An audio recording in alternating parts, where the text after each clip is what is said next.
Abhimanyu Easwaran first class క్రికెట్లో టన్నుల కొద్దీ పరుగులు సాధిస్తున్నప్పటికీ ఇప్పటివరకు భారత్ తరపున అంతర్జాతీయ అరంగేట్రం చేయలేకపోయాడు. అతడి కంటే ఎన్నో ఏళ్లు వెనక కెరీర్ మొదలుపెట్టిన ఆటగాళ్లు టీమిండియాకు ప్రాతినిధ్యం వహిస్తుంటే ఈశ్వరన్ కేవలం రిజర్వ్ ప్లేయర్గానే మిగిలిపోతున్నాడు.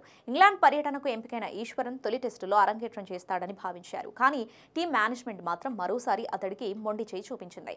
అతడి స్థానంలో తమిళనాడుకు చెందిన సాయి సుదర్శన్కు గంభీర్ స్థానం ఇచ్చాడు.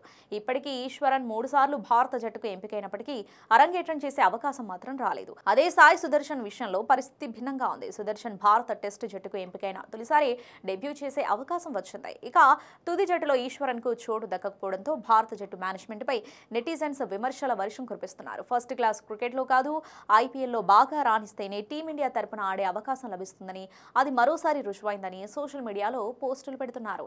సాయి సుదర్శన్ కు కెప్టెన్ శుభ్మన్ గిల్ సపోర్ట్ ఉందని, ఈశ్వరన్ కు ఎవరి మద్దతు లేకపోవడంతో ఛాన్స్ లభించడం లేదని మరికొందరు అభిప్రాయపడుతున్నారు. అయితే సాయి సుదర్శన్ తన అరంగేట్రంలో దారుణ ప్రదర్శన కనబరిచాడు. తొలి ఇన్నింగ్స్ లో 4 బంతులాడి డకౌట్ గా పెవిలియన్ కు చేరాడు. ఇక అభిమన్యు ఇప్పటివరకు ఫస్ట్ క్లాస్ క్రికెట్లో 101 మ్యాచ్లాడి 53.63 సగటుతో 7,841 పరుగులు చేశాడు. అతడి కెరీర్లో 27 సెంచరీలు, 31 హాఫ్ సెంచరీలు ఉన్నాయి.